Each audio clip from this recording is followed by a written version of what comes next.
Good morning, everybody, and welcome to Toolkit Tuesday. I know some of you are probably thinking, what day is it because of this crazy lockdown? But it's Tuesday, and it's Toolkit Tuesday. Excited to be here this morning. We're going to pre-record today's session. I'd like to jump into the virtual event platform, requests for proposals, and the selection of your platform and your tool. I know a lot of us are working with this right now, and we're going to focus on that today. I want to remind you that Toolkit is a place for event planners to gather and share ideas, and we are looking as a 30-year event planning company to be a leading voice in sharing what the landscape is like right now, and best practices, tips, ideas, insight, and hopefully the event planning community can enjoy that information and certainly see us as a resource. So good morning, everybody, and welcome to our regular video series. We hope you subscribe to the YouTube channel as we continue weekly to bring you great information, guests, different topics. So again, today we're going to dive into what we're experiencing as event planners in making decisions regarding a virtual event platform.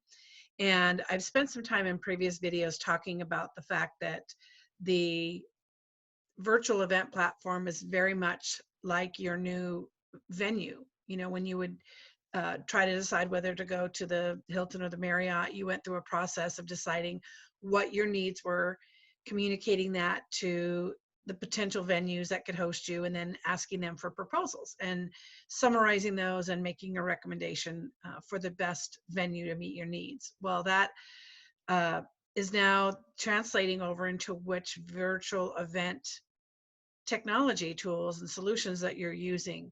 And I find an interesting trend right now that all of the technology tools are coming out of the woodwork, and they're all using the same vernacular, saying that they are your virtual event solution, when in fact they all provide much different services and delivery capabilities. And it's the marketing effort is kind of a one-size-fits-all. So I'm encouraging all the planners to look at it like a sea of venues. You have a sea of technology tools, but they're all very different. You may not pick an airport hotel if you in fact want to create a experience for your guests of getting away and retreating. You pick more of a resort. So there, again, it's not a one-size-fits-all, and the same is happening in these tools, but it's very convoluted and difficult to understand what they offer and how they differ. So I want to share with you that what I've encouraged my team to do is create a request for proposal document. And this is outlining the specific needs. I'm going to share my screen with you right now, and I will share this document with our community so you have access to this. But I'm going to go ahead and share the request for proposal document that we created inside of Proper Planning. So this is for an event that was taking place in July, and we, like a venue RFP, we outlined our required information. We've got the date and time and number of users, who the audience was, digital marketers, so that's insightful for the tools. We've got the request to make sure that they include all pricing and functionality and sample virtual events and client testimonials.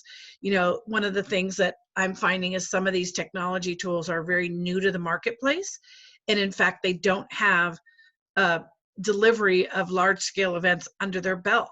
They are a tool that pivoted and offered a new platform, but when I've been asking for, show me what other events you've produced inside of this platform so I can see how it worked. Similar to you going to a venue and saying, tell me who else has been here. Let me talk to that planner and get a sense for how the service was and how the property worked for them. So this information, again, I've then put on here the date that we need it, and I bulleted out the required functionality. So let me quickly go through these. I wanted to make sure they had the ability to create the site within a 6-week period for testing. Many of these solutions companies are overwhelmed right now, and their capacity is not quite what the demand is. The demand is very high, and the timeline for building out a platform differs between solution providers. So make sure that you have your runway there. I wanted to make sure that they had they were outlining for me their security features to make sure that I understood how they were going to ensure us that only the guests that were supposed to be online were there, similar to being in a ballroom and having a registration desk and you can't get in without a badge. There has to be some sort of that security function inside of a platform so that it's not wide open. And we need to be able to control that. And how do they control that on their end? We wanted to be able to customize the event platform for branding purposes. And certainly depending on what your event is, you know, Zoom and Microsoft Teams and all of those we're all experiencing those on a daily basis. And many of our live events are highly produced and they create a great guest experience. And therefore our clients don't want the event to look like a Zoom staff meeting. They don't want the same user interface, user experience. They want something they can customize and brand, just like if you're going to a live event and you had a wonderful entry, you know, unit that was all branded, and the, you know, entrance to the ballrooms have signage and branding, and there's gobos on the wall, and you know, we want to understand that ability to brand both from the show and from our sponsors. The integration with other platforms. I'm super committed, you guys, to bringing you, I'm working on it right now, but I want to bring a visual, an infographic together of all the parts and pieces that you need to consider in finding the right tools.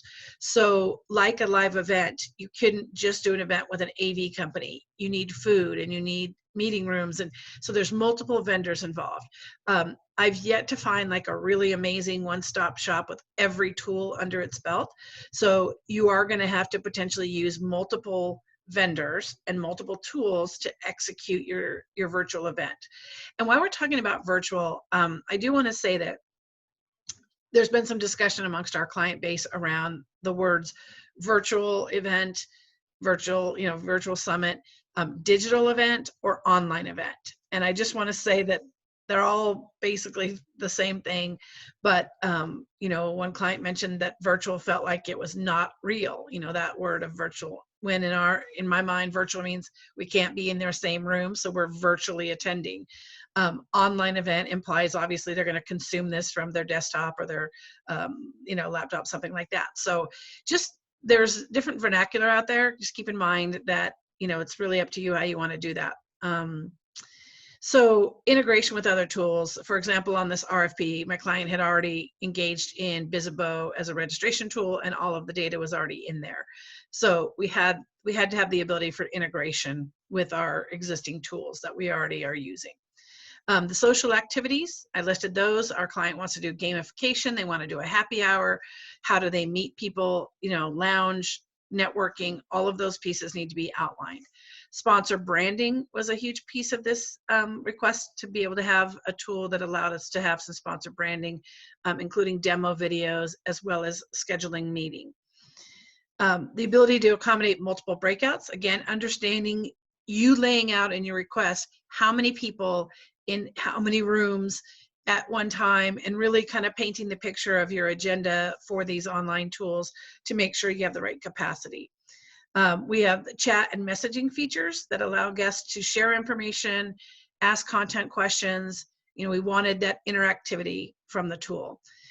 We outlined that we wanted to have the requirement of a technical check 1 week prior to run through the entire show with all the speakers and all the transitions of assets from speaker to video, you know, roll video, all of this. The testing is super critical. So we put that in the RFP, that the proposals that we received needed to include the ability to do a full run through. And then the recording aspect and the post-event distribution capabilities. I outlined the agenda here, and that's it. I kept it really simple to a one-pager. Again, this is a virtual event platform RFP. So I'm going to stop sharing the screen here and tell you a little bit about the outcome of that. We identified over 20 virtual event platforms that we had become aware of, and I sent this RFP to 20. What's interesting is I received only 3 proposals by the deadline, and it's not it's kind of interesting because that's what would happen when I would do a venue RFP.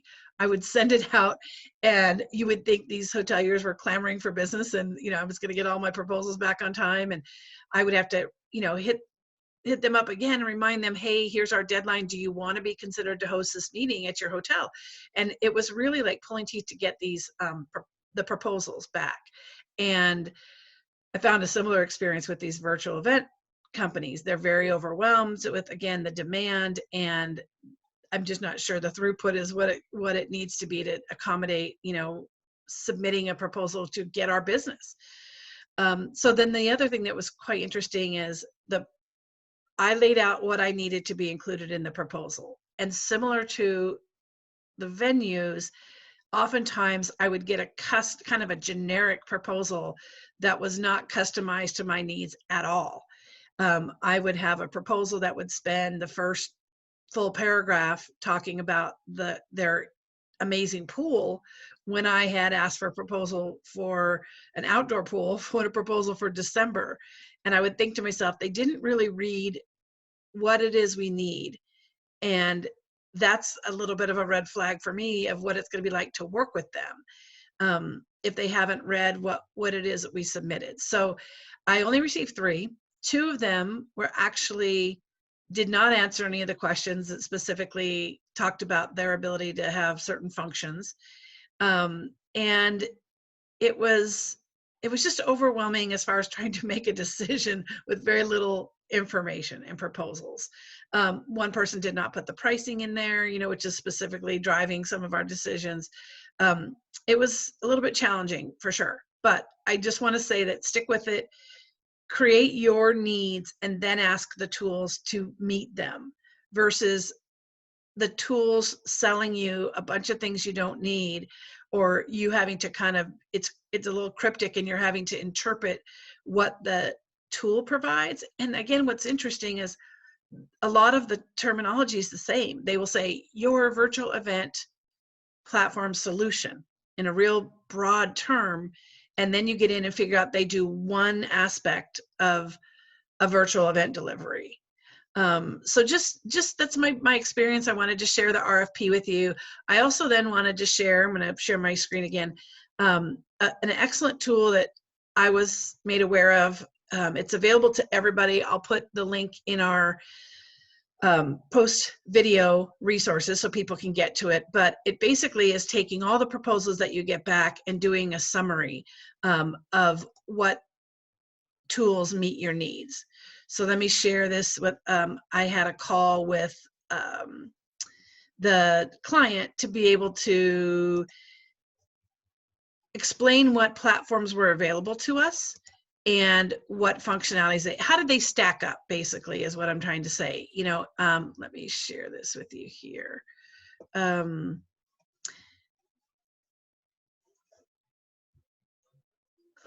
me share my screen. You would think with all the meetings I've been doing, this would be quicker and easier. Thanks for bearing with me. Okay, now I know this is microscopic. I understand that it's really a small document, but what I want to have you extract from this is we listed all of the platforms, and some of those worked and some didn't get our proposal. This is just an example of what was provided by the event professionals that as a kind of an industry-wide resource. But here's the vendors down the first column, and then across the top, they had all the functionality: live stream, hands-on training. Can you do a visual collaboration tool? Does it have a polling feature? Does it have demand generation? So you can see what they've done here is they've went in and highlighted green all of the functionality that each tool provides. What I recommended to my client was to take this template and go through and prioritize the functionality she needed. So to rearrange these columns up here for the things that mattered most to her. So that process allowed us to see which tools had the most important functionality for her.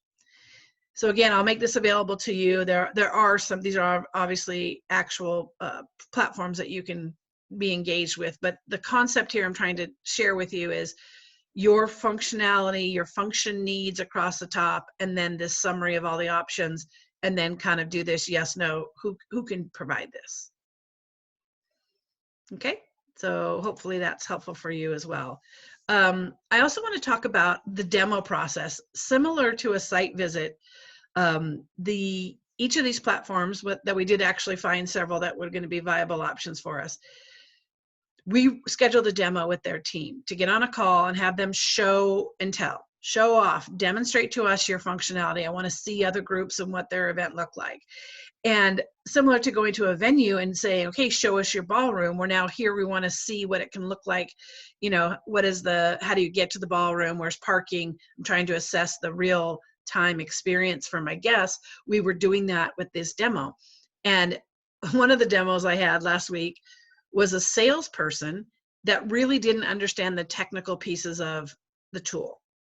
So, you know, she was trying to get us to buy the tool, but I asked several questions about execution, logistics, and again, the function and how it works, and she was out of her element. She really didn't understand. That's similar to taking a venue tour and having a salesperson stand there and you say, okay, how many can this room fit ballroom style, and having them not understand the capacities of their space.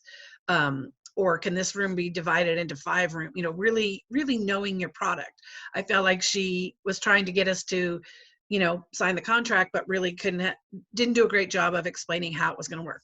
The flip side of that is I had a demo with a particular solution, and this particular guy was so technical that I kept asking him to translate for me. Okay, I understand that you're talking about the dev work that goes into this tool. How do my guests see it this way or this way? And, you know, I found him kind of thrown for a loop to translate to me as the consumer how my guest was going to use his tool, his solution. And so it was quite interesting, soup to nuts, as far as the ability. And so if you're a technology tool out there, please help us understand, please know your product, and please help us understand how it can be used, because we are on a steep learning curve here, trying to figure out which tool to select and, you know, what functions they have, and then which is the best fit for our group. So the other thing is again, this preparation of this infographic. I found it interesting that we were going through the process, and I had a demo with a company, and like I said, they only provided one function, and it's like buying a car and literally he did not have an engine in the car. He was selling me that, oh, this is a really cool Porsche, it looks amazing, and their company did like what they called the wrapping or the skin of the event so that it didn't look like a Zoom meeting. They made the page look really great and had branding and stuff, but I was like, well, but how does the content come through? And they're like, oh, no, we don't do that part. That's the engine. You have to pick another tool. So you may have to pick multiple tools. And again, I'm working on this infographic that hopefully will help our team and all of this community that we share with understand how the systems work together, the integration, the wheels or the gears, if you will, because I can't drive a car without an engine. It was really surprising when we were probably 30, 40 minutes into it before he says, oh no, we don't do that part. So I think it's just an interesting time for us to, again, the learning curve is steep and meeting planners are having to get a more technical understanding. It's similar to when you would get a proposal from an AV company and you know that you need lights, camera, action. When you get the proposal and you're reading it and you see their vernacular, you see we have a DMXR Elemental P speaker, you just want to say, is that loud enough for 500 people or not? You know, you're trying to be an educated consumer, but their language is sometimes very foreign to us. It's very technical, it's very deep dive, and we're the planners, we just need it to work. You know, or AV bid that would say, you've got, you know, well, we all know that, you know, lumens, the 8,000 lumens in this projector, and you'd be like, again, bright enough for the back of the room? Help me understand, help me translate. And I see that these are $8,000 a piece. Is there another projector that would do the same thing for a little bit less? I get that you're trying to sell these, and that's where they're trying to say the Ferrari without an engine, and you just have to be an educated consumer. So just keep all of that in mind. I think it's really important to educate yourself enough to be an educated consumer. You don't have to learn all of it. You just need to have them translate for you. Is it going to work? Is it going to meet your needs? That's kind of it for today. Again, we'll share the resources, the templates that we're creating. Our goal is to take you through the journey of things that we're learning, share them with you, practical tips, techniques, ideas, cautionary tales, give you tools in your toolkit. That's why we called it Toolkit.